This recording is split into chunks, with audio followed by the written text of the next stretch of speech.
भावेश्वर महादेव की। श्री सद्गुरुदेव भगवान की। श्री शिव महापुराण की। ब्रह्मलीन श्री सद्गुरुदेव स्वामी श्री अखंडानंद जी महाराज की जय। आज के आनंद की जय। परम पूज्य श्री सद्गुरुदेवना चरणों में कोटि कोटि प्रणाम। व्यासपीठ पर विराजमान जे आपने दररोज शिव महापुराण कथा में तरबोळ करी देवावाळा एवा परम पूज्य स्वामीश्री ने कोटि कोटि प्रणाम। परम पूज्य गुरुदेव ने कृपा थी અને પરમ પૂજ્ય ગુરુદેવની જેમની કૃપા પ્રાપ્ત થઈ એવા બ્રહ્મલીન શ્રી સદ્ગુરુદેવ સ્વામી શ્રી અખંડાનંદજી મહારાજના ચરણોમાં કોટી કોટી પ્રણામ। આજે સૌ આપણે સૌભાગ્યશાળી છીએ કે એવા મહાન વિભૂતિના 39મા નિર્વાણ મહોત્સવમાં આપણે ઉપસ્થિત થયા છે। ખૂબ જ સૌભાગ્યશાળી છીએ આપણે અને એ સૌભાગ્ય પ્રાપ્ત થયું આપણને પૂજ્ય ગુરુદેવની કૃપાથી જ છે। તો આજે એવો દિવસ વર્ષમાં આપણે એકવાર આવે છે કે એમના સંસ્મરણો વાગોળીએ, એમાં ભક્તો સંસ્મરણો વાગોળે છે અને પૂજ્ય ગુરુદેવ સાંભળે છે। આખું વર્ષ આપણે ગુરુદેવને સાંભળીએ છીએ, આજે આપણને મોકો મળે છે કે આપણે એમને સંભળાવીએ। તો એવું સંસ્મરણો વાગળવા માટે પ્રથમ હું જે મોટા ગુરુજીના શિષ્ય છે, યુવાન શિષ્ય, એમણે જો બાળપણમાં એમની દીક્ષા લીધી છે એવા ઈશ્વરભાઈ ખાનપુરવાળા, એમને હું વિનંતી કરીશ કે એવો પૂજ્ય ગુરુદેવના આશીર્વાદ લઈ અને એમના સંસ્મરણો આપણને સંભળાવે। ઈશ્વરભાઈ।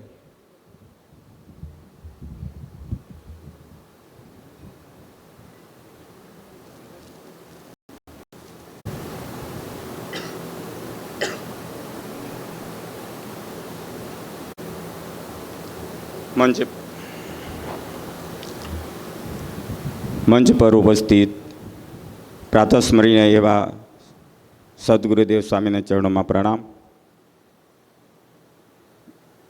વ્યાસપીઠ પર બિરાજમાન કથાવાચક અને વ્યાસપીઠને મારા કોટી કોટી પ્રણામ। અને જેમની પુણ્યસ્મૃતિ આજે આપણે ઉજવી રહ્યા છીએ એવા શ્રી બ્રહ્મલીન શ્રી સદ્ગુરુદેવના ચરણોમાં કોટી કોટી પ્રણામ। અને અહીં ઉપસ્થિત આપણા સનાતન ધર્મ અવલંબી એવા ભાવિક ભક્તોને મારા કોટી કોટી પ્રણામ। આજે શ્રદ્ધાંજલિના સ્વરૂપમાં હું તમને જણાવી રહ્યો છું કે આજે તો શ્રદ્ધાંજલિ એટલે વીતેલો સમય, ગુરુજી સાથે વીતેલા દિવસો જે છે એમને વાગોળવાનો સમય। તો હું એ કહેવા માંગીશ કે અમે શરૂઆતમાં નાના હતા ત્યારે સાયકલ પર વલસાડ ગુરુજીના આશ્રમમાં જતા અને ત્યાં 1-2 દિવસ રોકાતા। ગુરુજીની સેવામાં, ત્યાં મંદિરની સેવા કરતા, ગુરુજીની સેવા કરતા અને ત્યાં જ ઊંઘી રહેતા। મહારાજજી સવારમાં ઉઠીને અમને ભજન ગાતા ગાતા સવારે 4 વાગે ઉઠાડતા, ભક્તો ઉઠો, હવે સવાર થઈ ગયું છે।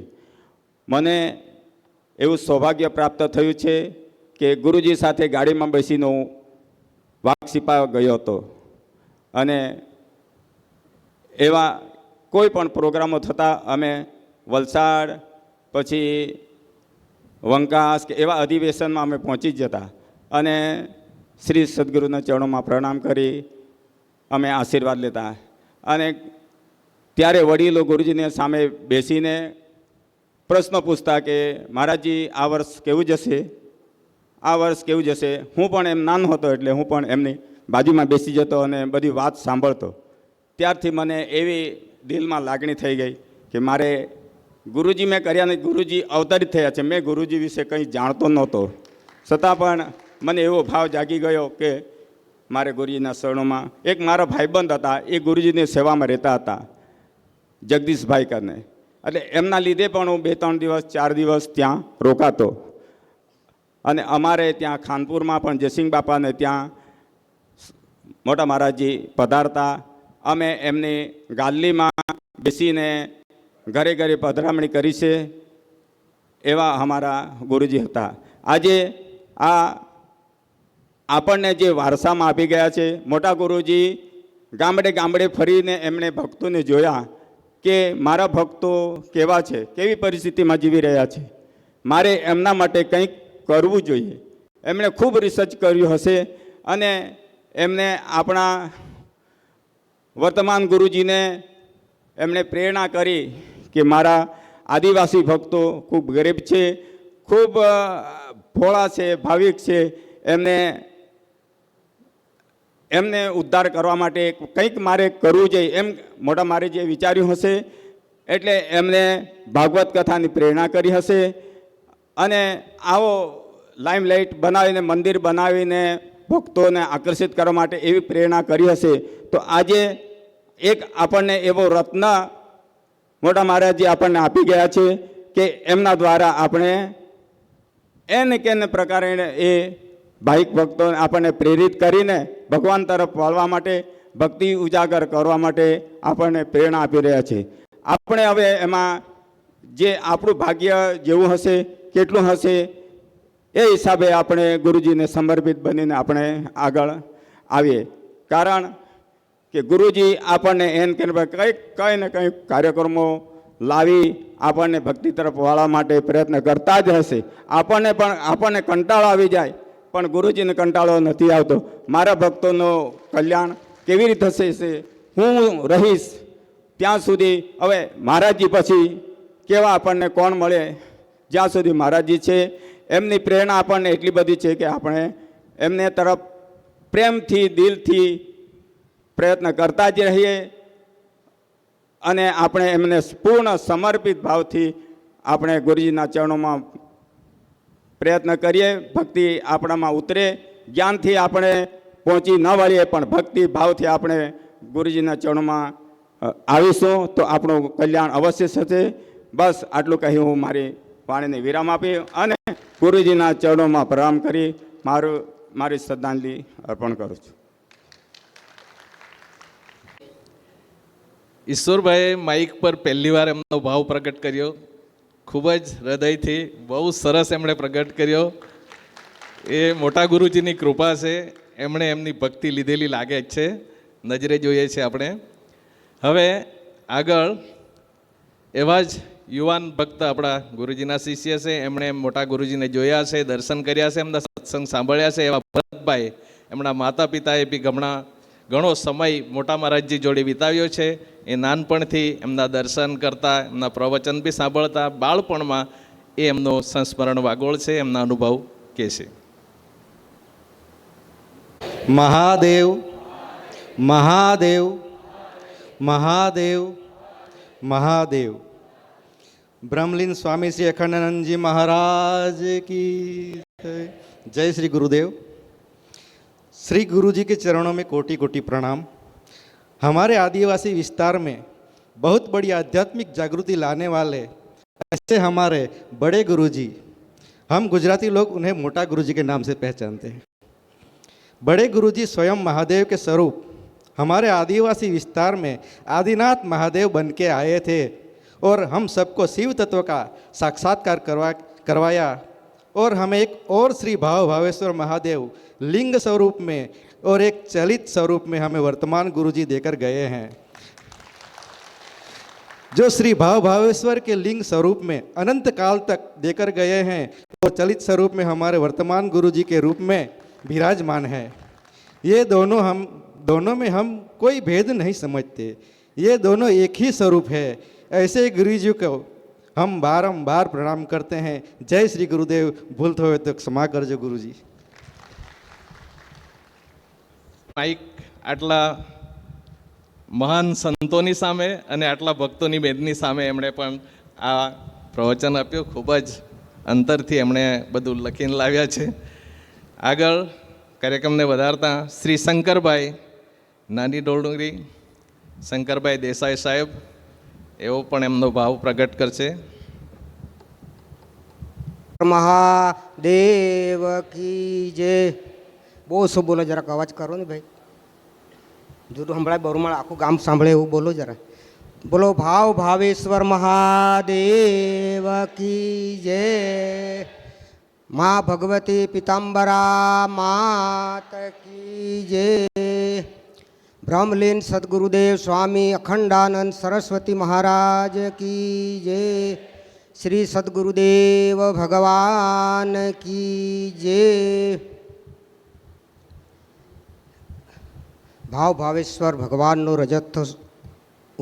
રજોત્સવ ઉજવણી પ્રસંગે આપણી વચ્ચે મહામંડલેશ્વર સ્વામી ચિદમ્બરાનંદજી શ્રી પારાયણ કથાનું આપણને રસપાન કરાવી રહ્યા છે, ત્યારે એમના ચરણોમાં પણ હું કોટી કોટી વંદન કરું છું, નમસ્કાર કરું છું. આમ તો આ કાર્યક્રમ 30 તારીખથી 12 તારીખ સુધી ચાલવાનો છે, પરંતુ વચ્ચે આપણા બ્રહ્મલીન સદગુરુદેવનો નિર્વાણ મહોત્સવ પણ એમાં આવી જાય છે.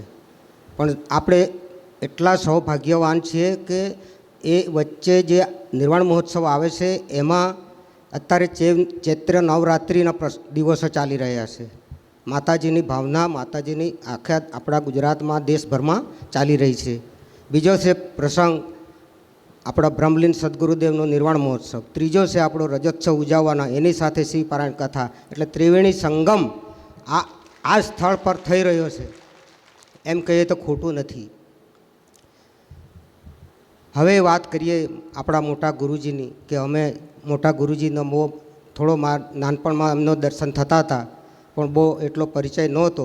પણ અમારા ગામમાં ચંચળબેન, એમના જે ફાધર છે સનાભાઈ, એમના ઘેર રોકાતા હતા, અને ત્યાં હું જતો હતો મારા ગામમાં જ, અને ત્યાં એમનો સત્સંગ થતો હતો. તે વખતે આમ તો ગુરુજીએ આ વાપીથી તાપી સુધીનો જે વિસ્તાર 1942થી શરૂઆત કરી અને આવરી લીધો, કે આ આદિવાસીઓ ભોળા, એમની રહેણી કહેણી, એમનું જીવન, એમનું ખાનપાન, એમના સંસ્કાર, આરોગ્ય, શિક્ષણ જોયા પછી તો એવું એમને હૃદય દ્રવી ઉઠ્યું કે ખરેખર આ કઈ જિંદગીમાં જીવન ગુજારી રહ્યા છે. એ પરિસ્થિતિ અહીંયા નથી, રસ્તાનું ઠેકાણું નથી, પાણી મળે નથી, ખોરાક નાન પૂરું મળે, અડધા ભૂખીએ રહે, શું ખાય પીએ કંઈ ખબર પડતી નહોતી. એવા સમયમાં આપણા વર્તમાન ગુરુજી એમનું બાળપણ તે વખતનું એમની સાથે ભ્રમણ કરતા અને જોતા હતા, એટલો મને ખ્યાલ છે. મોટા ગુરુજીએ આ વિસ્તારમાં આવ્યા પછી, આ જોયા પછી એમને થયું કે આ વિસ્તાર ખરેખર આટલો લીલોસમ વિસ્તાર છે, સ્વર્ગ જેવો આ છે, પણ અહીંયા આગળ કોઈ એવો મહાન આત્મા કે મહાન આમાં વિભૂતિ કોઈ આવી જાય અને આ કંઈ કરે અને એમનું કલ્યાણ થાય, એ એમના હૃદયમાં ડંસ મારી ગયો. એટલે ત્યારથી એમણે અહીંયા આગળ ધુરાત સંભાળી અને અહીંયા બેસી ગયા, અને ત્યારથી આધ્યાત્મિક ક્ષેત્રે ધર્મની જ્યોત જગાવીને ગામડે ગામડે, ઘરે ઘરે, ગરીબને ત્યાં રાત રોકાઈને એમને સંસ્કાર આપ્યા. સંસ્કાર આપ્યા પછી એમના ઉપદેશ આપ્યા ભક્તોને. ઘણા મોટા આજુ ભક્તો છે અમારા, ઘણા ત્યારે બી હજારો ભક્તો એમના થયા, અને કેટલાક તો એમાં અત્યારે અહીંયા બેઠા છે, હયાત છે. દાખલા તરીકે આપણા સનાભાઈ છે, બીજા ઘણા ભક્તો છે, એ તો એમના નજીકના એકદમ ઈશ્વરભાઈ છે. તો એવા મોટા ગુરુજીના આ લોકો શિષ્ય રહી ચૂક્યા છે. ખરેખર આ પ્રસંગે આજે નિર્વાણ પ્રસંગ દિવસ છે, પરંતુ જ્યારે મોટા ગુરુજી હરિદ્વારમાં કુંભમેળામાં જતા હતા અને વલસાડથી ટ્રેનમાં બેઠા અને કહ્યું કે હું પાછો આવવાનો નથી, મારું હવે અંતિમ દિવસ હરિદ્વારમાં અંતિમ વેલા ત્યાં થવાની છે. બધા ભક્તો સાથે હતા. આ સાક્ષાત કિસ્સો છે, સાક્ષાત વસ્તુ છે, અને ત્યાં બનેલી છે.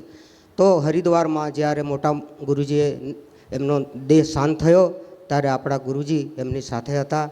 અમે તો અહોભાગ્ય કહેવાય કે અમે તે વખતે નાના એટલે જઈ ના શક્યા, પણ જે ગયા હશે એ તો ખરેખર અભિનંદનને પાત્ર છે. જતાં જતાં એમણે કહ્યું કે મારા આદિવાસીઓનો હાથ છોડશો નહીં,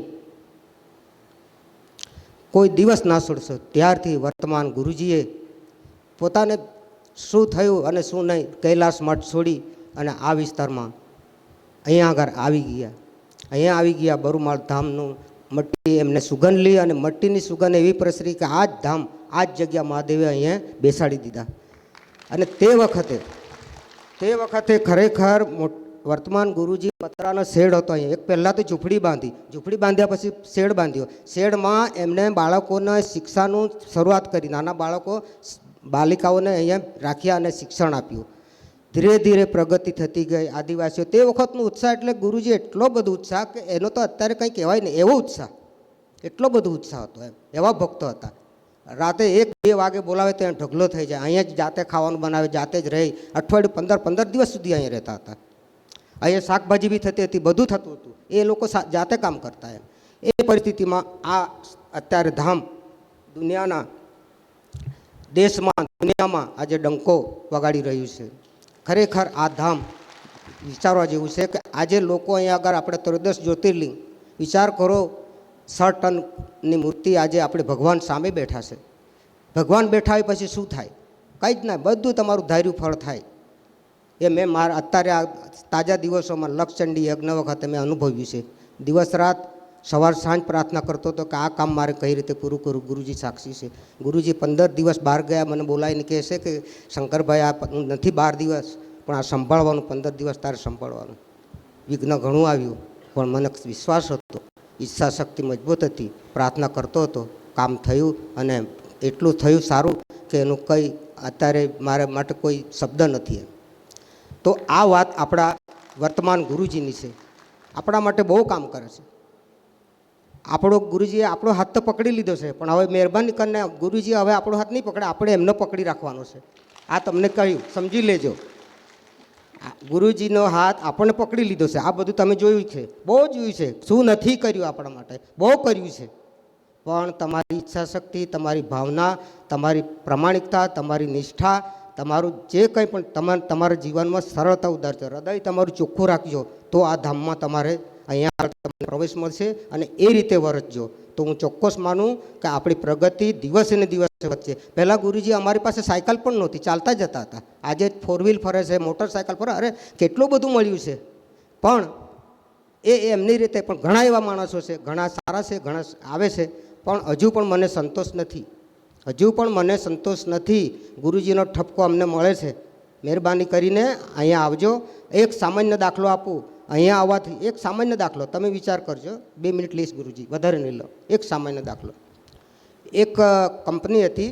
એ કંપનીમાં એક મજૂર કામ કરતો હતો. બરફની ફેક્ટરી હતી એમાં. તો એ સવારે જ્યારે જાય ને ત્યારે હાજરીપુરે ત્યાં છે લખે કે જય શ્રી કૃષ્ણ, એને કામ પર જાય. સાંજે પરત જાય ત્યારે પણ એ પાછો હાજરીપુરે અને પાછું કહે છે કે જય શ્રી કૃષ્ણ. વસ્તુ શું થઈ? એવા વર્ષો વીતી ગયા. વર્ષો ચાલ્યા.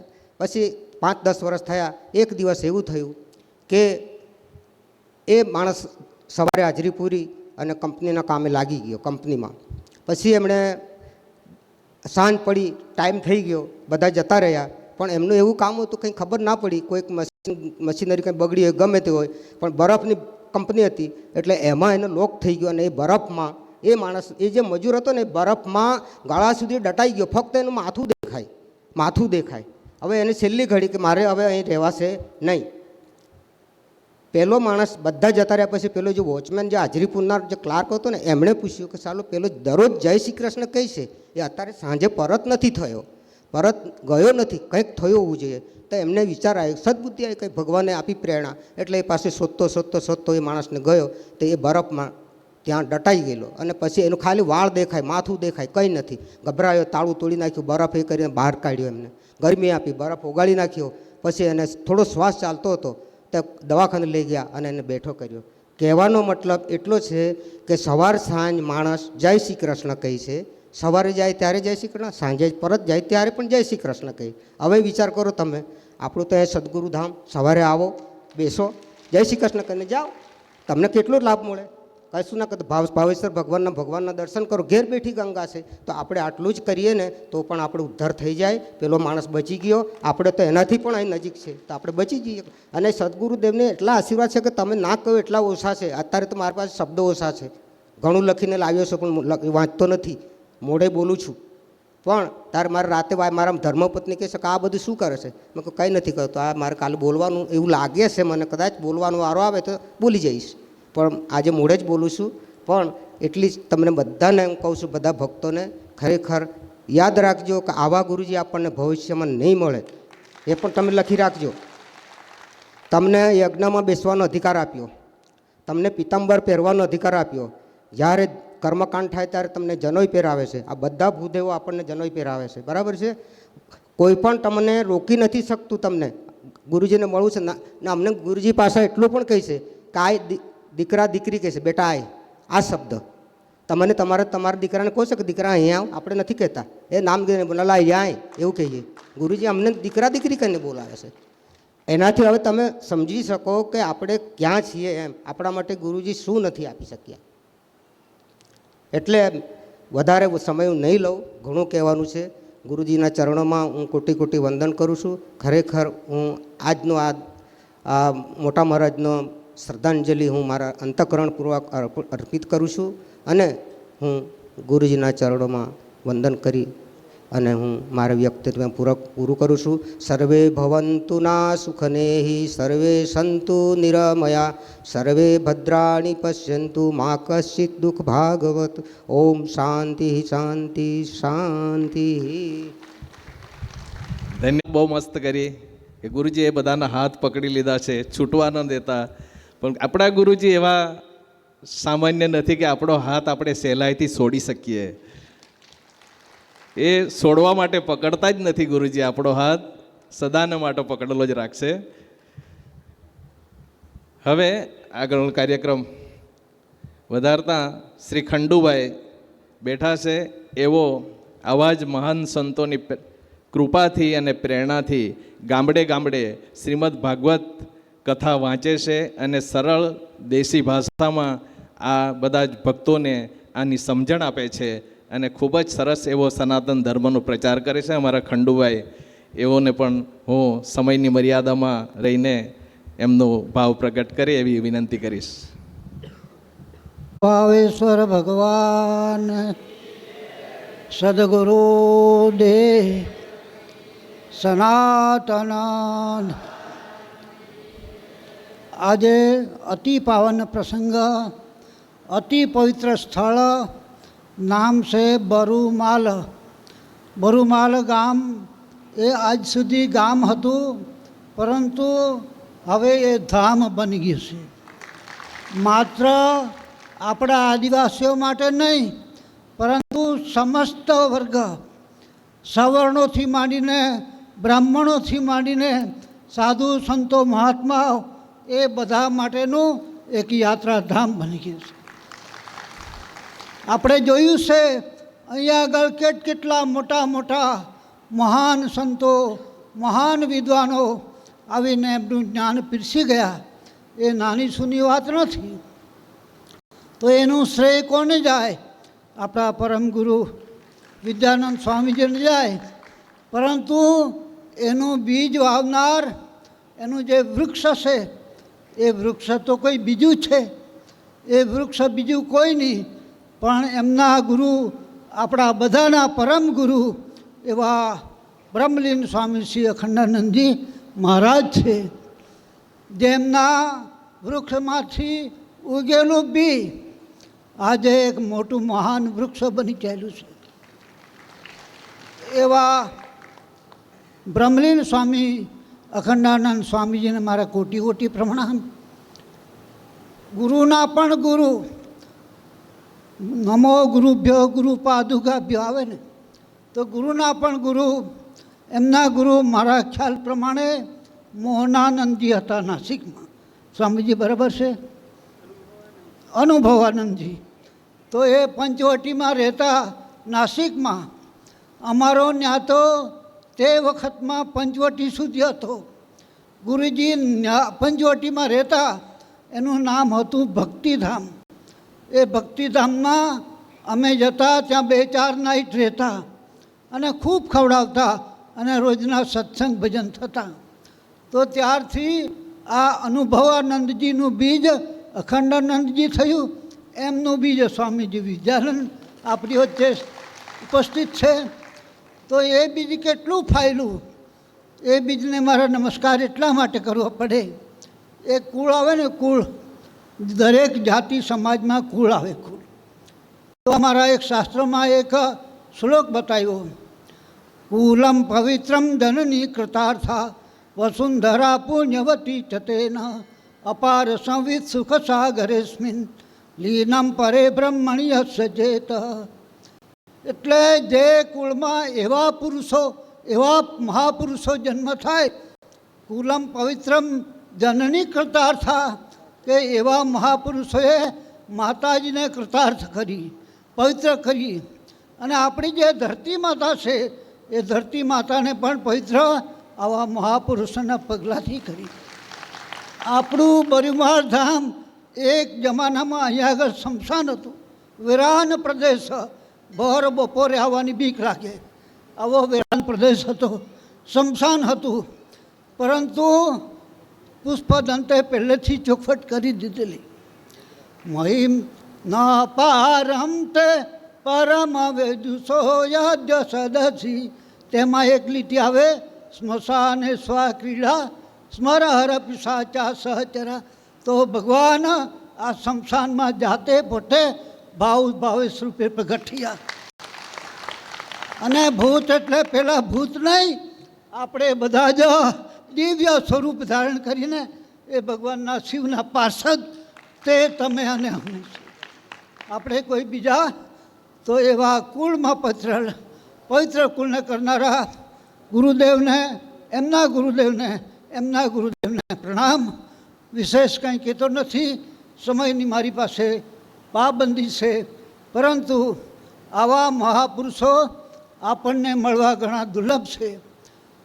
ઘણા પુણ્યો ભેગા થયેલા હોય, ભાગ્યો દયેન બહુજન્મ સમર્જિતેન, એટલે ઘણા જન્મના પુણ્ય પ્રાપ્ત થયેલા હોય એવા માણસો જ આવા મહાપુરુષોનો સંપર્કમાં આવી શકે.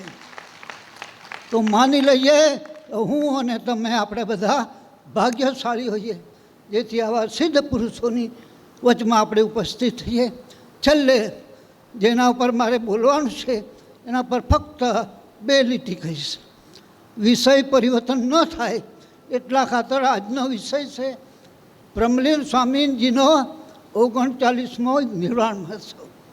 તો સ્વામીજીની મારા જીવનમાં મારે નજરે જોયેલી એક ઘટના તે હું આપ સમક્ષ રજૂ કરીશ. ઘણા વર્ષો પહેલાં, લગભગ 50-60 વર્ષ પહેલાં, અમારા ઢોલ ડુંગરી ગામે, અત્યારે ગુલાબભાઈ નથી, પણ ઢોલ ડુંગરી ગામે માવલીની ડુંગરી છે. અને એ ડુંગરી પર કોઈ યજ્ઞ અથવા એવો કોઈ કાર્યક્રમ રાખેલો, બહુ મોટો કાર્યક્રમ. બધાને સ્વામી જોડે સાથે ને સાથે ચાલે. સ્વામીજી કે આપણે નાહવા જવું છે, નદી છે આ બધી તો છે ને. તો બધા ભક્તો આગળ પાછળ, વચ્ચે ગુરુજી અખંડાનંદ મહારાજજી લાકડી લઈને ચાલે છે. તે વખતમાં ત્યાં આગળ નદી છે, ઔરંગા નદી. એ નદીમાં ઘણું પાણી, એને ધરો કહેતા, ધરો. ધરામાં સ્વામીજી નાહવા માટે ઉતરે. બધાએ કીધું કે ગુરુજી વધારે ઊંડે નહીં જતા, ઊંડું છે અહીંયા વધારે જતા, પણ માને તે બીજા, આ તો સિદ્ધ યોગી હતા, તુમ તમારે દેખતે રહો. એટલે બધાને કે તમે તમારે બેસો. અને ગુરુજી તો પાણી જરાક ઉતરા ડૂબી ગયા, દેખાય જ નહીં, માથું પર એને કંઈ દેખાય જ નહીં. બધાના જીવ ટાળવે ચોંટી ગયા.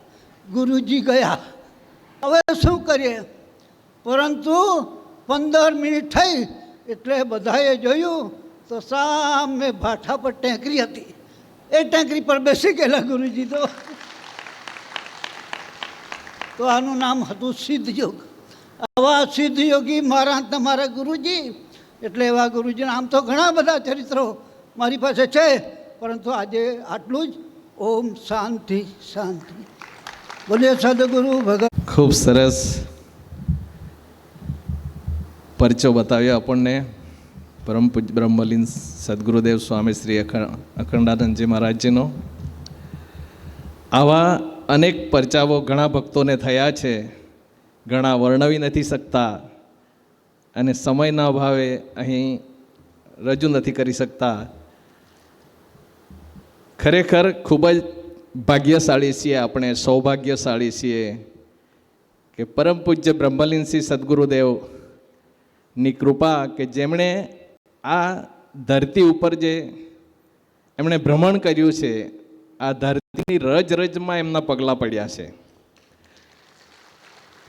આ રજથી આજે આ ભક્તિની હરિયાળી વનરાઈ આપણી સામે નજર સમક્ષ તમે જોઈ શકો છો. આ સંખ્યા જ તમે જોઈ શકો છો કે એમના પ્રત્યે શું ભાવ છે.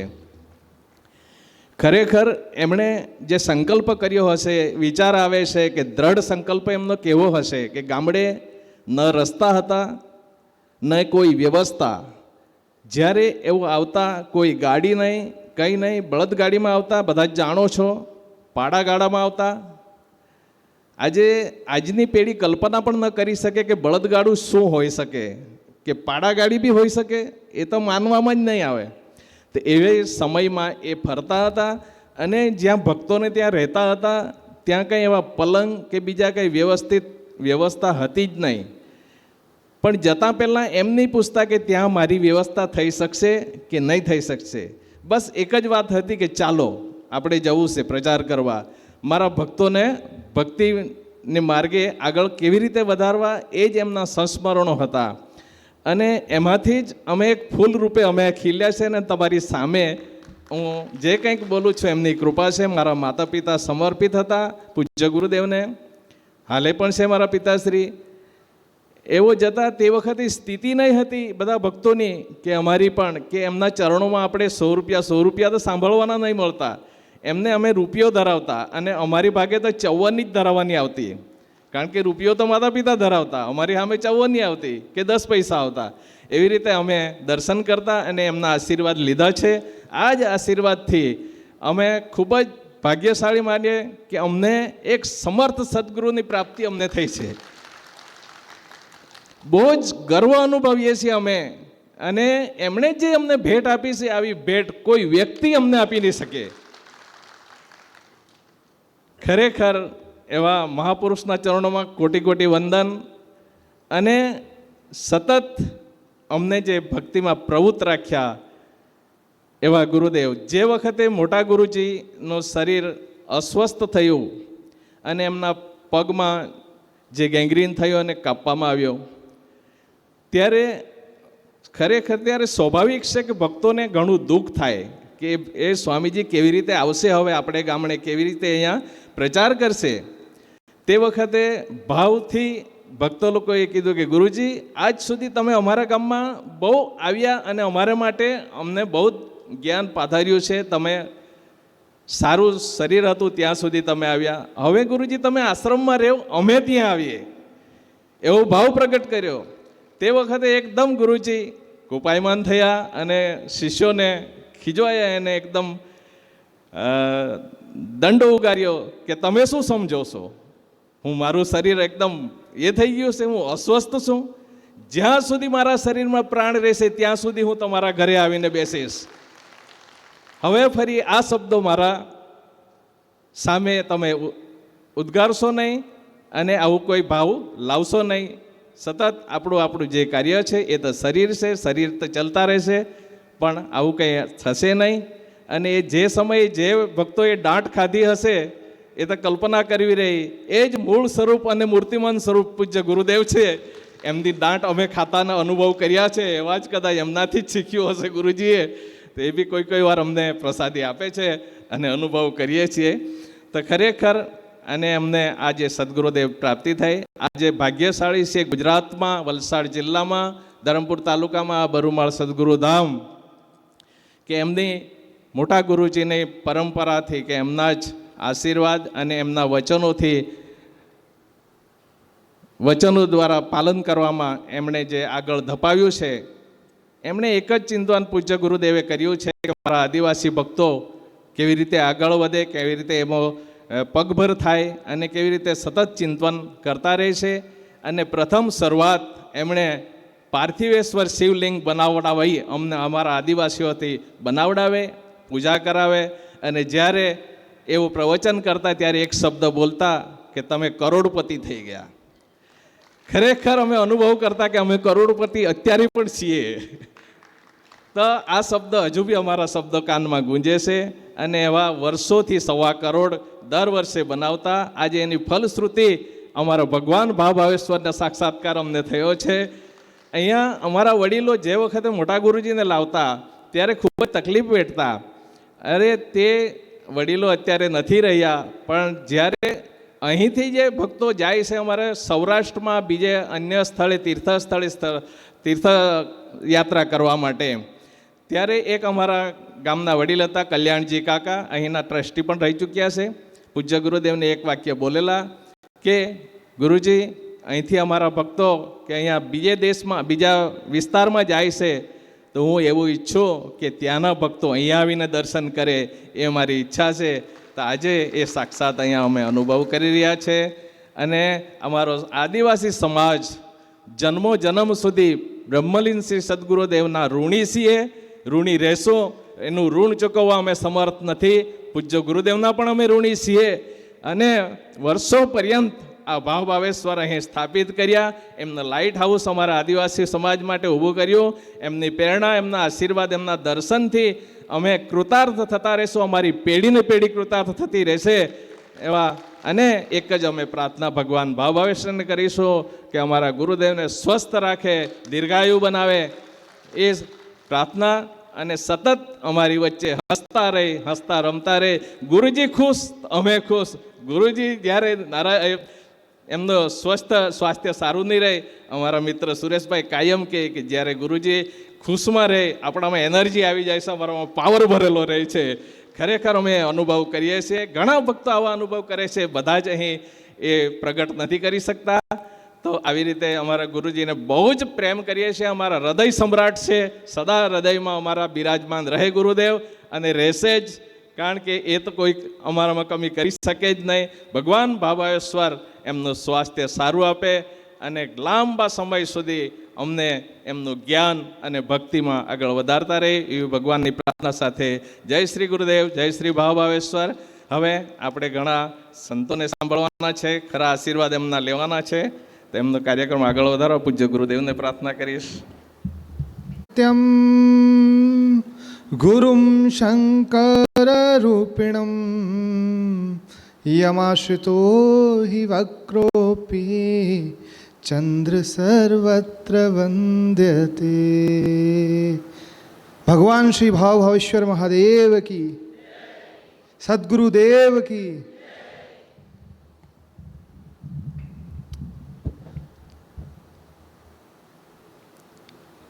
पूज्य गुरुदेव के चरणों में कोटि कोटि प्रणाम. हमारे कथा व्यास महामंडलेश्वर चिदम्बरानंद जी महाराज के चरणों में वंदन.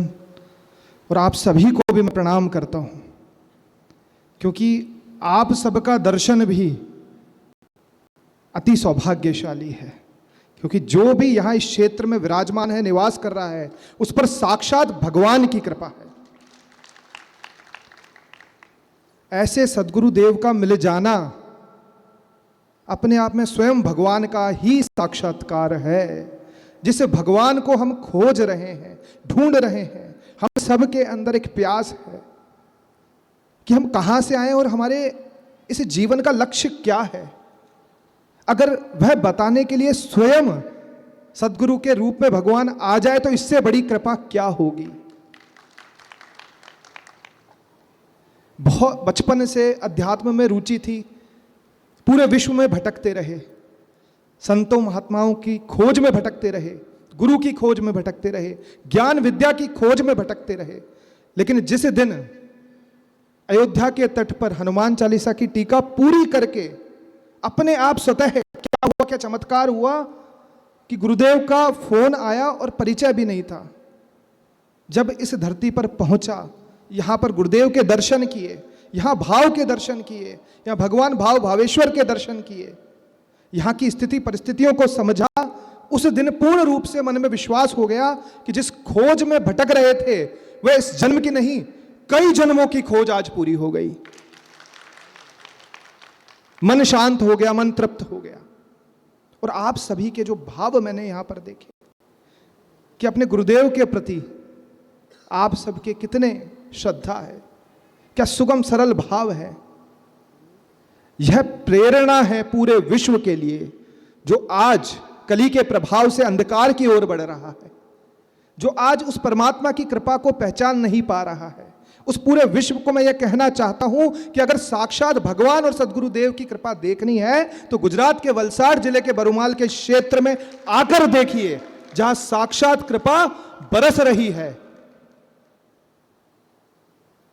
मैं यही प्रार्थना करता हूं गुरुदेव के चरणों में कि इसी प्रकार गुरुदेव की कृपा हम सब पर बनी रहे और गुरुदेव की इस कृपा को पूरे विश्व में पहुंचाने का जिम्मा हम सब लें और पूरे विश्व के अंदर यह एक रोल मॉडल बनके उभरे, बरुमाल का एग्जाम्पल, उदाहरण पूरे विश्व में दिया जाए कि जो लोग भी आज व्याकुल हैं, जिनके भीतर प्यास है भगवान को जानने की, भगवान की कृपा को जानने की, सदगुरुदेव की कृपा को प्राप्त करने की, लेकिन उन्हें कोई मार्ग नहीं मिल रहा है, तो मैं यहां के लोगों से यह निवेदन करता हूं कि आप लोग भी जिस भी माध्यम से यहां के बारे में पूरे विश्व में बता सकते हैं तो आप बताइए, क्योंकि यहां की प्रेरणा से निश्चित प्रत्येक मनुष्य के भीतर सनातन की जागृति होगी, उसके जीवन का कल्याण होगा, उसे भौतिक लक्ष्य तो मिलेगा ही मिलेगा, लेकिन साथ में आध्यात्मिक लक्ष्य भी अवश्य मिलेगा, यह मुझे पूर्ण विश्वास है। आज बड़े गुरुजी का महानिर्वाण दिवस है और मुझे यह विश्वास और आभास है कि वह अप्रत्यक्ष रूप से आज हम सभी के बीच है। प्रत्यक्ष रूप से गुरुदेव के स्वरूप में ही वह यहां विराजमान है। जिस तरीके से भगवान स्वयं महादेव यहां पर कलयुग में चलकर आए और इस बात का प्रमाण दिया कि यह मेरा ज्योतिर्लिंग है और मैं ज्योति स्वरूप में यहां पर विराजमान हूं, यह सब कृपा हम पर होना इस बात का प्रमाण है कि वह परमात्मा की असीम कृपा हम सब पर बनी हुई है और वह चाहता है कि हम सद्गुरु धाम को, हम गुरुदेव की जीवनी को, बड़े गुरुजी की जीवनी को संसार के बीच लेकर जाएं और उदाहरण बनाएं कि जो लोग भी आज भटक रहे हैं उन्हें भटकने की आवश्यकता नहीं है। आज भी लोग कहते हैं कि कलयुग है, परमात्मा का चमत्कार देखना बड़ा दुर्लभ है, नहीं, उन नेत्रों की कमी है। चमत्कार तो नित्य प्रतिदिन यहां पर घटित हो रहा है, लेकिन यहां भगवती के रूप में, भगवान शिव के रूप में श्रद्धा और विश्वास दोनों विराजमान है कि भवानी शंकरो वंदे श्रद्धा विश्वास रूपिणो याभ्याम विना न पश्यन्ति सिद्ध स्वांतस्थम ईश्वरम।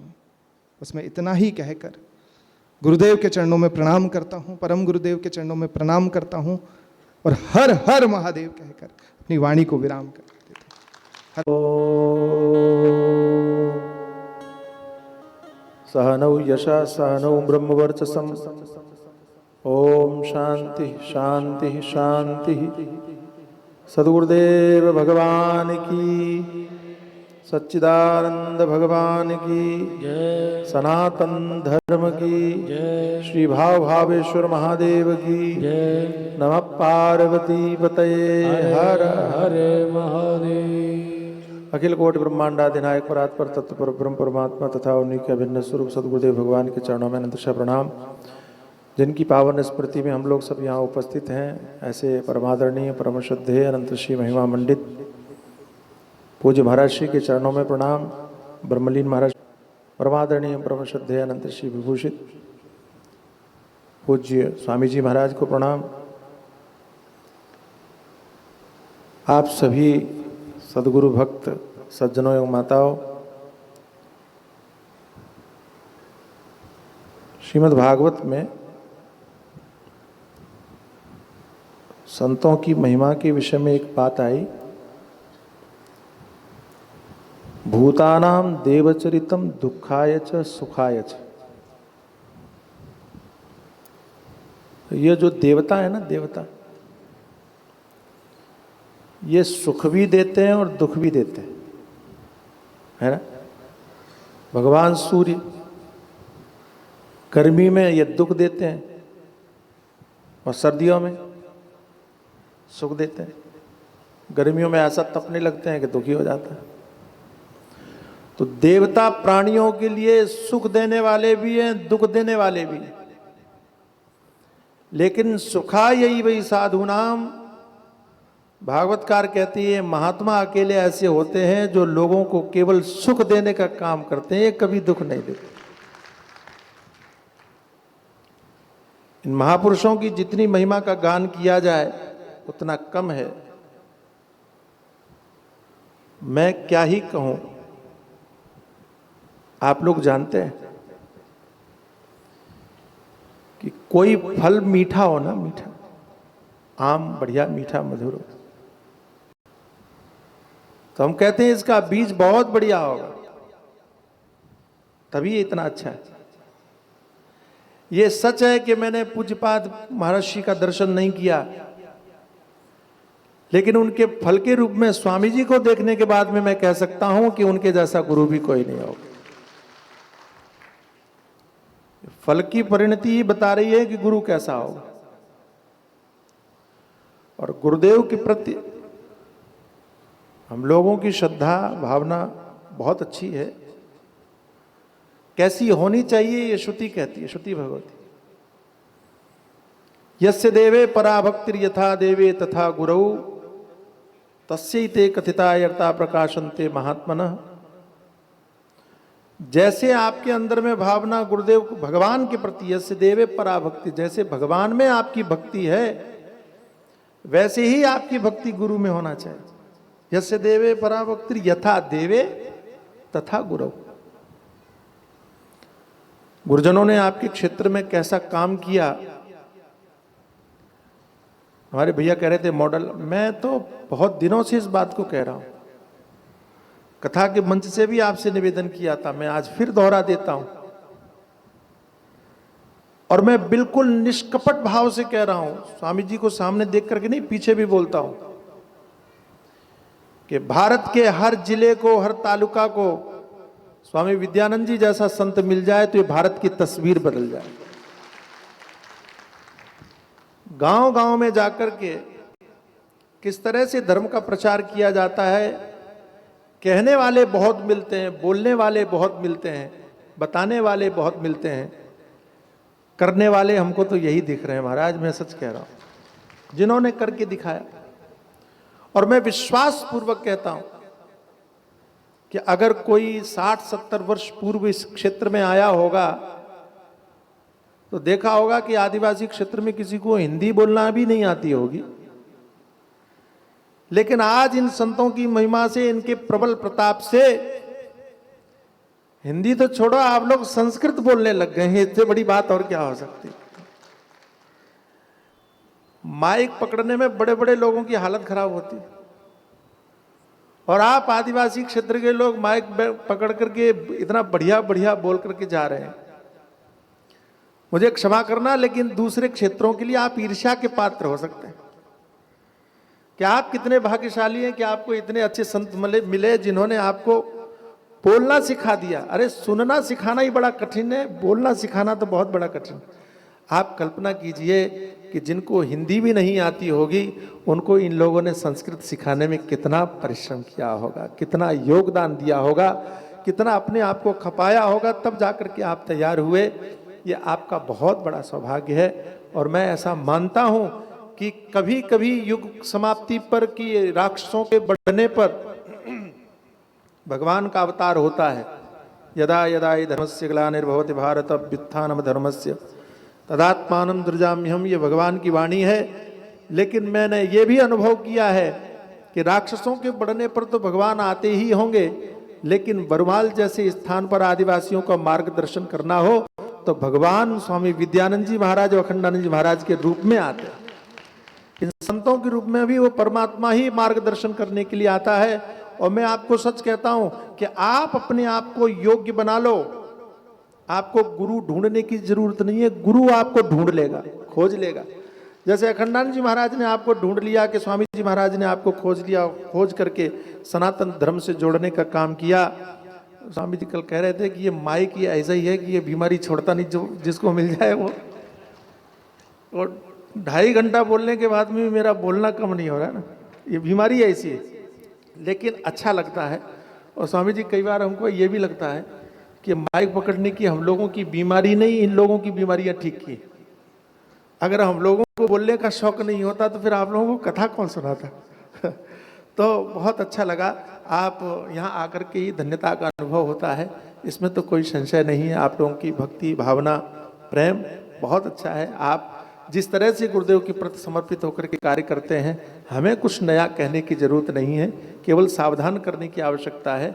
गुरुदेव की आज्ञा आंख बंद करके मानते रहिए और ज़्यादा विचार करने की जरूरत नहीं है।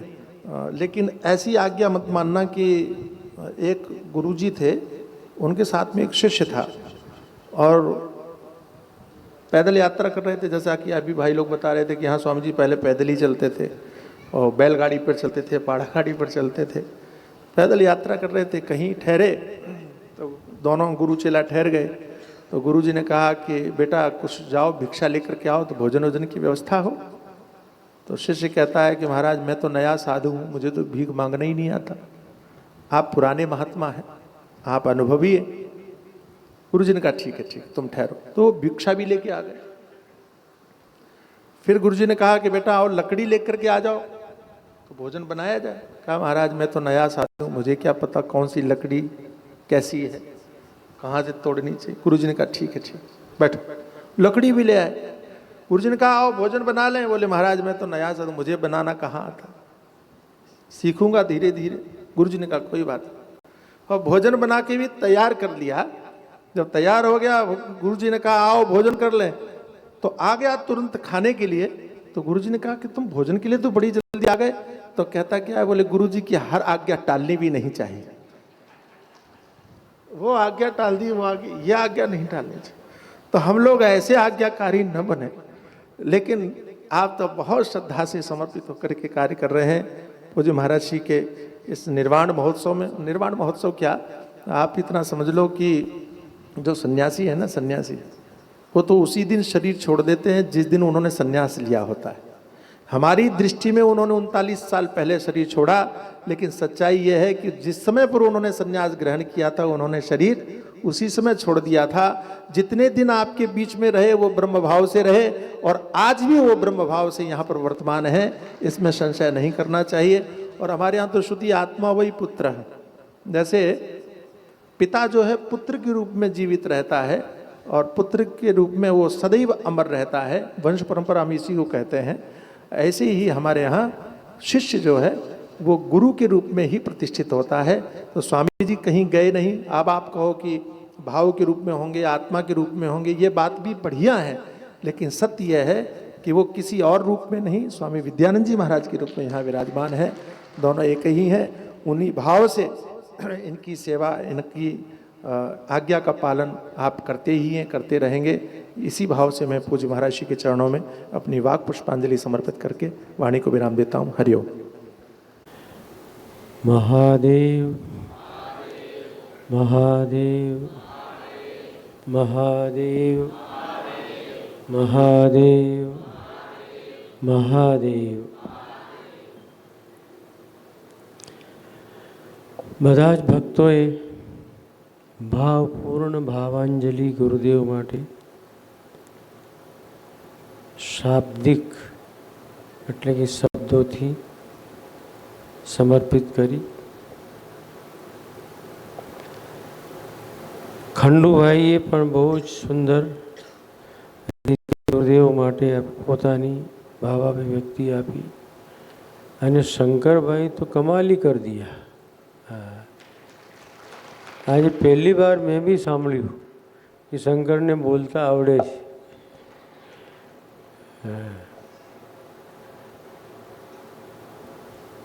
तालुका विकास अधिकारी है ये तो मालूम था, लेकिन आध्यात्मिक चर्चा का भी विकास करने के लिए बोल सकता है, ये आज ही मालूम पड़ा.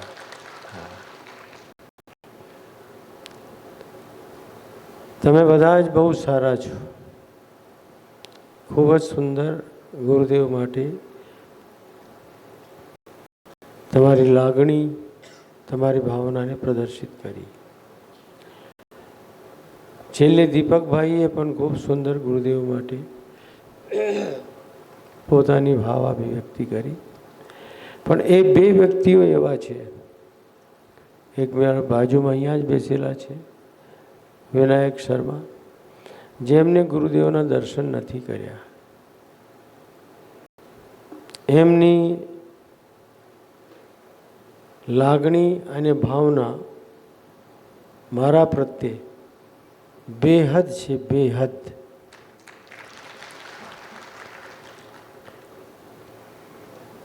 એટલે મારા જ સ્વરૂપમાં મારા ગુરુદેવની વાત કરી, હું એમ કહી શકું છું, મારા જ સ્વરૂપમાં.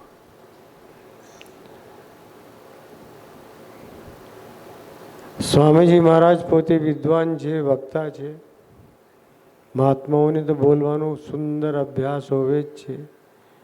એમને ગુરુદેવના દર્શન નથી કર્યા, છતાં પણ જે ભાવાભિવ્યક્તિ આપી છે અલૌકિક છે, દિવ્ય છે. હું સ્વામીજી મહારાજનો બી આભાર વ્યક્ત કરું છું કે મારા ગુરુદેવ માટે બહુ જ સુંદર શબ્દોમાં શ્રદ્ધાંજલિનો ભાવ અભિવ્યક્ત કર્યો. આ બધાનો જ ખૂબ ખૂબ ધન્યવાદ અને બધા જ ભક્તોને ખૂબ ખૂબ આશીર્વાદ. વિનાયકને પણ ખૂબ ખૂબ આશીર્વાદ. એની ગુરુનિષ્ઠા એવી જ રીતે આગળ વધતી રહેશે તો નિશ્ચિત રૂપથી તમને હું કહી શકું છું કે આપણા ક્ષેત્ર માટે આ વરદાન રૂપમાં આપણને મળી જશે.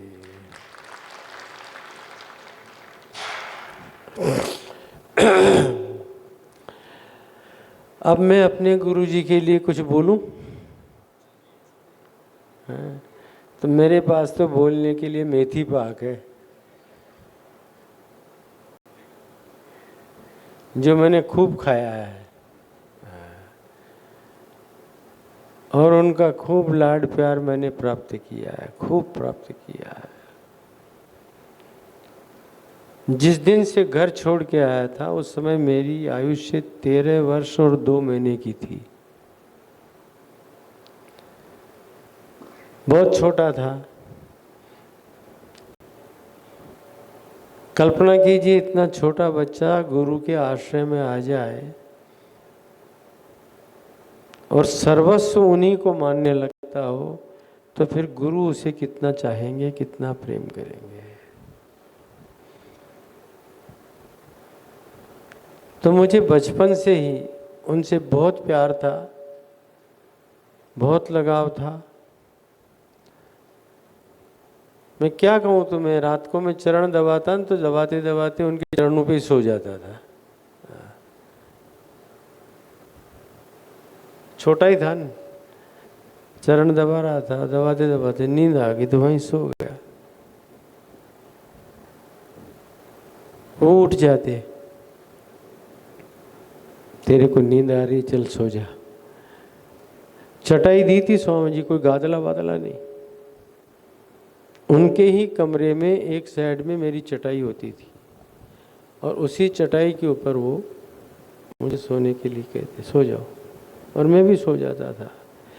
बच्चों, मेरे मन में कभी ये भाव नहीं आया कि ये पर्यंक पर सो रहे हैं, खाटले पे सो रहे हैं और गद्दों के ऊपर सो रहे हैं और मुझे चटाई के ऊपर सुला रहे हैं.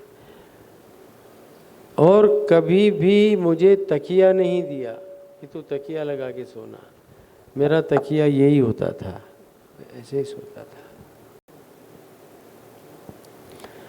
और अगर 3 बजे में न उठूं तो पानी का घड़ा भर के लाते और हर हर महादेव शंभो काशी विश्वनाथ गंगे अभिषेक हो जाता. तो उठ के भागता फिर मैं. संस्कार देखिए उस समय से 3 बजे उठने के हो गए. और फिर गोदावरी में स्नान करने को भेजते. कपालेश्वर महादेव का अभिषेक करके मैं अपने आश्रम में आता कैलाश मठ में. वहाँ समाधि मंदिर में स्वामी हृदयानंद जी महाराज का लाया हुआ स्फटिक का शिवलिंग जो कैलाश मानसरोवर से वो लाए थे, स्थापित था, इसीलिए उस आश्रम का नाम उन्होंने कैलाश मठ रखा था. मैं उसका अभिषेक किया करता था और फिर गुरुदेव के पास में पहुंचता था. नीचे से गर्म पानी लेकर के जाता था, उनको स्नान की व्यवस्था करके देता था, वो स्नान कर लेते थे। उसके बाद में मुझे आज्ञा देते, जाओ सड़क के ऊपर लघु सिद्धांत कौमुदी की 15 सूत्र याद करके सुनाओ, यहाँ नहीं बैठो। तो सामने ही सड़क है, पेट रोड, तुमने सबने देखा है। उस पेट रोड के ऊपर लाइटें जो जलती रहती थी, उस समय तो 40 का बल्ब जलता था। कोई वो नहीं थी, क्या बोलते हैं इनको, हेलोजन लाइटें नहीं हुआ करती थी, वो 40 का बल्ब जलता था, लेकिन उसमें भी प्रकाश अच्छा होता था। मैं जाकर के वहाँ कोई अणची का स्थान अणचाद संगीता विषय कोई अणची घूमता रहूं और व्याकरण के सूत्र याद करता रहूं। सामने एक भैया की होटल थी, उसको मेरे ऊपर दया आ जाती। वो कहते हैं ब्रह्मचारी इधर आओ, चलो थोड़ी चाय पी लो। मैंने कहा मार खिलवाओगे? बोला कौन कहेगा, मैं कहने नहीं जाऊंगा और तुम चुपचाप पी लो। मैंने कहा मैं तो चुपचाप पी लूँगा, लेकिन उनको पता लग जाएगा कि मैंने कुछ गड़बड़ किया है। इसलिए भैया जी आप ऐसी दया मेरे ऊपर मत कीजिए कि मेरे को मार खाना पड़े। और गुरु जी मारते तो बहुत प्यार से थे, बहुत अच्छी तरह से।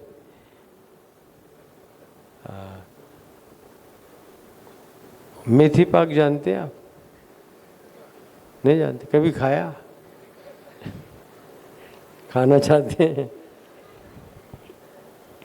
अब तो उम्र हो गई इसलिए कोई खिलाएगा नहीं। मेथी पाक की व्याख्या हमारे गुरुदेव करते थे, लात घूसा कमर मध्य चटकनम मुख भंजनम चरण दासी शीश मध्य बार बार धड़ाधड़म इति मेथी पाकः।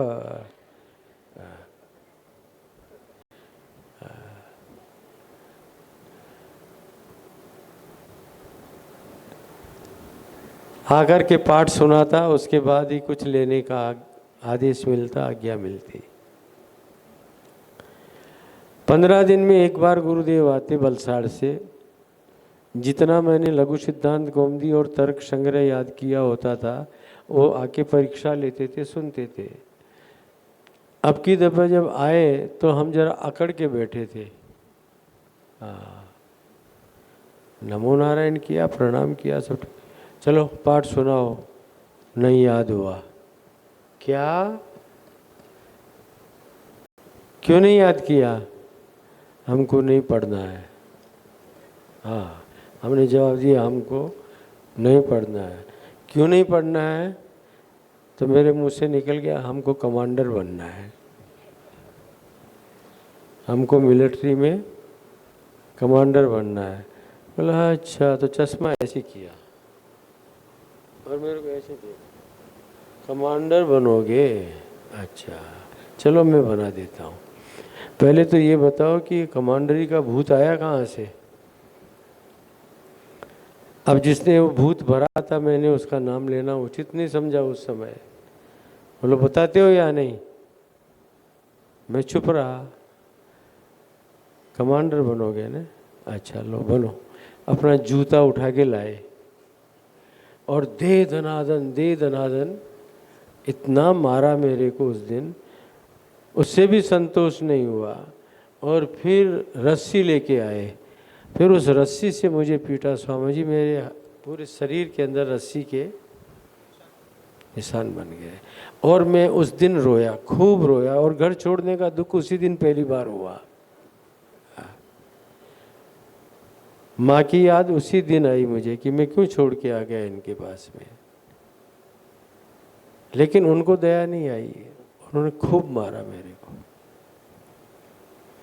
फिर ले जाके मेरे को एक कमरे में बंद कर दिया। मैं अंदर रोता ही रहा।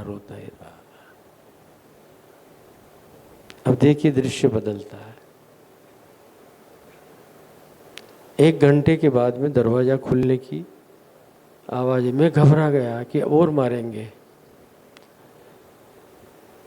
लेकिन उस समय स्वरूप अलग था।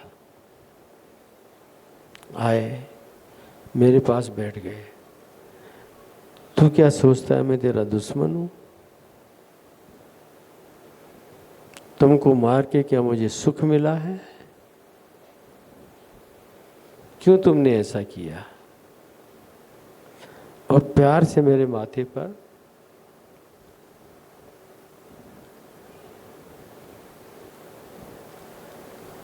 हाथ फिराने लगे।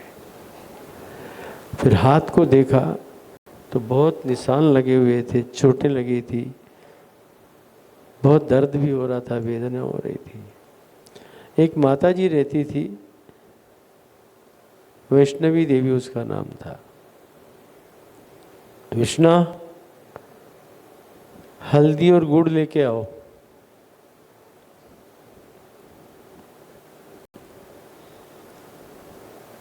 स्वामी जी हल्दी और गुड़ अपने हाथों से मेरे शरीर में खुद लगाया।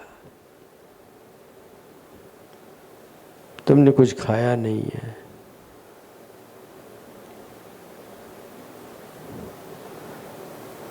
अपने हाथ से मेरे मुंह में, जो गुरु के लिए अपने कहते हैं ना गुरु माऊली, मराठी में गुरु माऊली, गुरु माँ है, गुरु पिता है। उसका अनुभव मैंने उस समय किया। बच्चों अपने हाथ से मुझे खिलाने लगे। पता नहीं मेरे में भी क्या भावना जागृत हुई। मैंने कहा मैं आपको खिलाऊं? वो मेरी ही थाली में से उठा के मैंने ये भी नहीं सोचा कि मेरा उचिष्ट है तो इनको मैं कैसे खिला सकता हूं। और उन्होंने कोई प्रतिकार नहीं किया, खा लिया। पहले मैं मार के दुख से रो रहा था, अब प्यार के दुख से रो रहा था। रात को 11:30-12 बज गए होंगे नारायण। तकलीफ बहुत थी, नींद तो नहीं आ रही थी। मेरा सर अपनी गोद में रखा।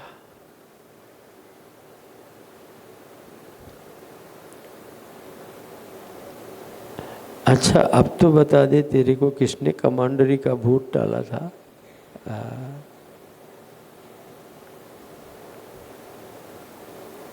मेरे मुंह से सहज निकल गया वो महात्मा का नाम। स्वामी विशुद्धानंद हुआ करता था, भोलागिरी आश्रम के शिष्य थे वो, और अपने कैलाश मठ में 40 साल से रह रहे थे।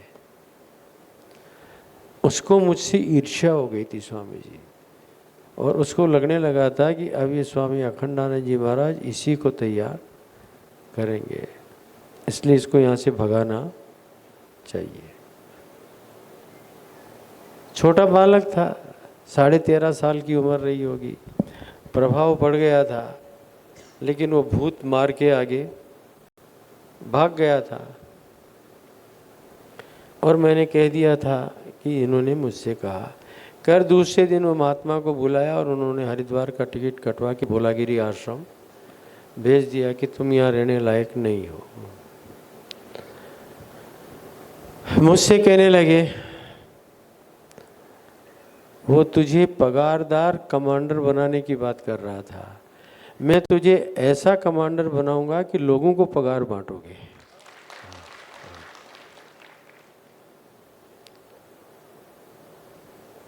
और उसके बाद उनके चरणों को छोड़ के जाने का कभी मन हुआ ही नहीं। फिर भी मार तो मिलती रही। समय समय पर हम ऐसा उपद्रव करते थे कि मेथी पाक का प्रयोग हो जाता था, लेकिन उस मात्रा में नहीं हुआ। फिर वो दीर्घ मात्रा उसी दिन लगी थी।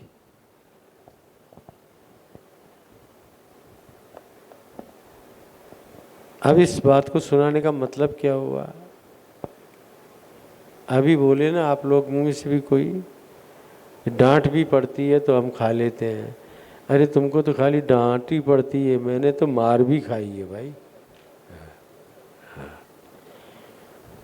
इसीलिए तो गुरु के लिए बोला जाता है ना, गुरुर ब्रह्मा गुरुर विष्णु गुरुर्देवो। गुरु ब्रह्मा भी है, गुरु विष्णु भी है, और शिष्य गड़बड़ करे तो गुरु महेश्वर भी है, वो फिर तमोगुण के देवता भी हो जाते हैं। किंतु फिर भी अब तो मेरा स्वभाव इतना बदल गया है, इतना बदल गया है तुमको मेरा रौद्र रूप तो अब देखने को मिलता ही नहीं होगा। बिल्कुल सरलता से बताओ। इन सब के पीछे बेटाओ एक ही भाव है, गुरु कृपा ही केवलम। मेरे गुरुदेव ने मुझ पर इतना अनुग्रह किया है, इतना अनुग्रह किया है, और मैं उसका स्वाभिमान कर सकता हूँ, अभिमान नहीं। स्वाभिमान भी मेरे लिए अब उचित लगता नहीं है मेरे को। मुझे लगता है नहीं, जो कुछ भी है विद्यानंद तो गुरु कृपा का फल है। तुम केवल और केवल उनका फल हो, जैसे भी हो, और उसमें मुझे आनंद मिलता है। बच्चों, तुम्हें भी ऐसा ही बनना है।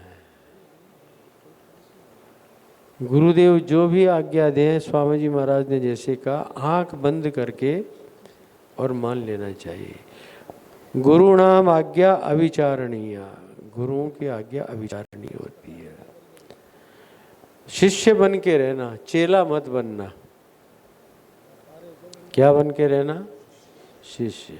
शिष्य में और चेला में अंतर होता है। शिष्य उसको कहते हैं, शासितुम योग्य है शिष्य है, जिसके ऊपर हम शासन कर सकें उसका नाम शिष्य है, और जो हमारे शासन को स्वीकार कर ले उसका नाम शिष्य होता है। और चेला किसको बोलते हैं? तो हाट का गुरु, बाट का चेला, दिन को मुंडा रात को अकेला। घर में हुई खटपट, चलो बाबा जी के मठ पर।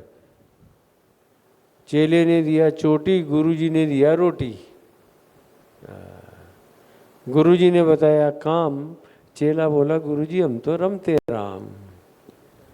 वहाँ गुरु आज्ञा कोई महत्व नहीं रखती है। तुम ऐसे चेला मत बनना, शिष्य ही बन के रहना, तो तुम्हारा निश्चित रूप से कल्याण होगा। मैं तुमको दावे के साथ कहता हूँ, जो भी सदगुरु धाम बरूमाल के अंदर आके बैठ गया, जो भी भाव भावेश्वर का अनुग्रह का पात्र बन गया, जो भी स्वामी विद्यानंद सरस्वती का आश्रय लेके आ गया, उसको नरक में तो नहीं ही जाना पड़ेगा। विद्यानंद से ये शरीर को मत मान लेना।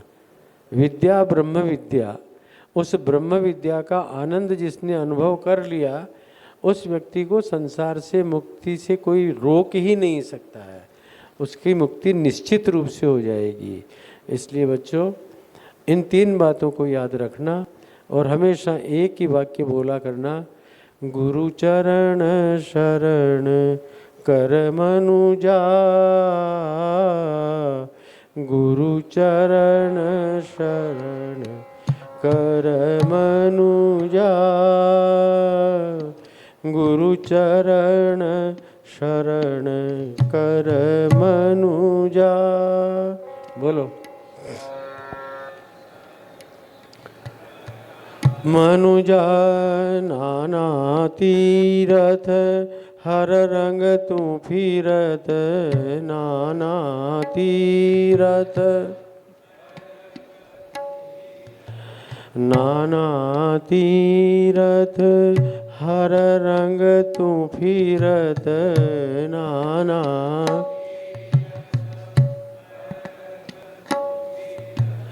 एक नाम क्यों न रटत, एक नाम क्यों न रटत, गुरु चरण शरण कर मनुजा, गुरु चरण शरण कर मनुजा,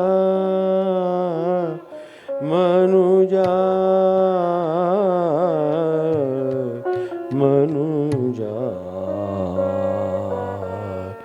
गुरु चरण शरण कर मनुजा, गुरु चरण शरण कर मनुजा। नाना तीरथ हर रंग तू फिरत। बहुत तीर्थ यात्रा कर लिए। हमारे यहाँ तीर्थ यात्रा को तो अधमोधमा कहा गया है। तीर्थ यात्रास्तु अधमोधमा।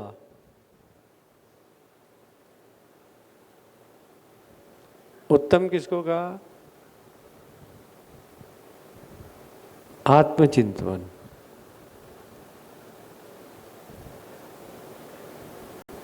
मध्यम कहा ईश्वर पूजा। और तीर्थ यात्रा को कहा अधमा अधमा, रगड़ते रहो, जमीन मापते रहो। मेरे गुरुजी बड़ी विनोद किया करते थे हमारे साथ। मैं कभी कहता महाराज जी चलें अपने रामेश्वरम, अच्छा तो अब आप यात्रा करेंगे, ऐसा बोल, बड़ा व्यंग्य करके बोलते और बड़ा हंसाते।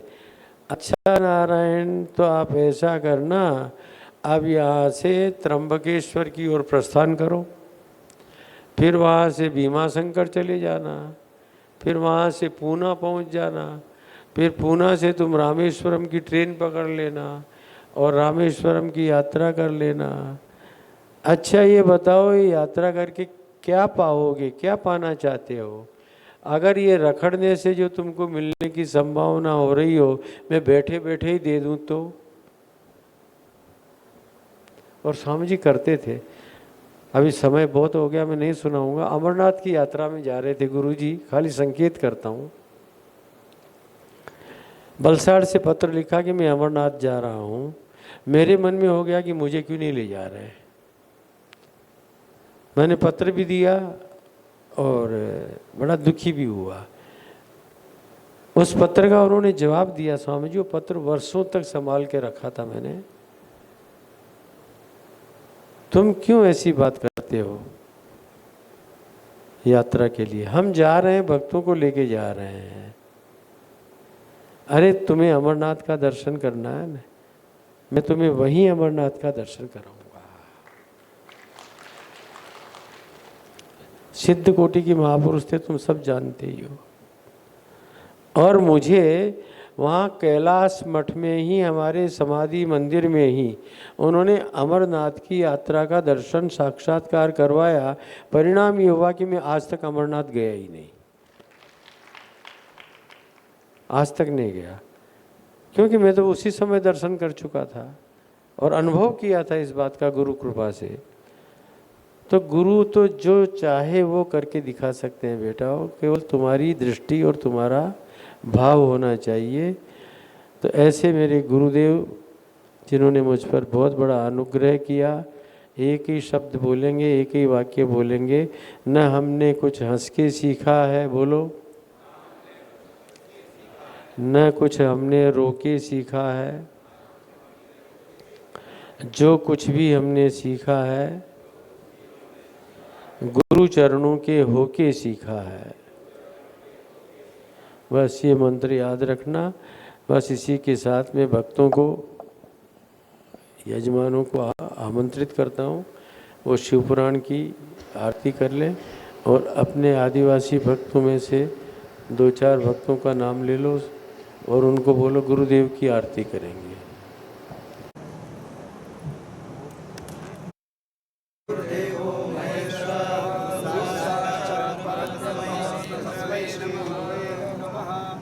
अखंडमंडलाकारं व्याप्तं येन चराचरं तत्पदं दर्शितं येन तस्मै श्रीगुरवे नमः। ब्रह्मानन्दं परमसुखदं केवलं ज्ञानमूर्तिं दन्दातीतं तमस्यादिलक्ष्यम् एकं नित्यं विमलमतरं सर्वदेकाचिरूपं भावातीतं गुणहितं सद्गुरुं तं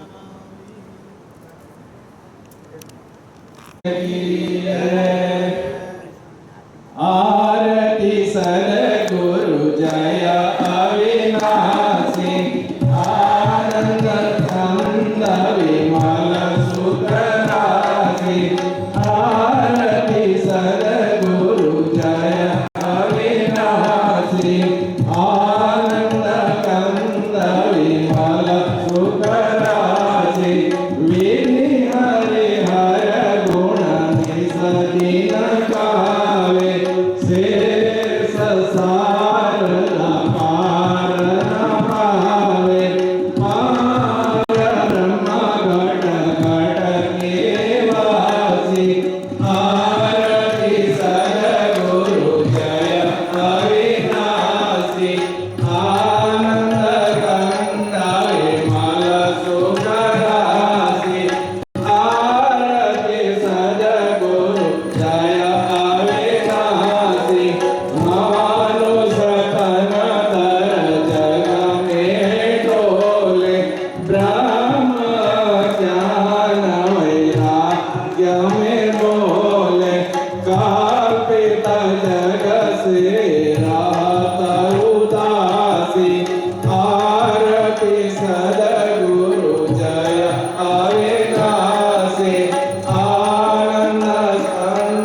महाराज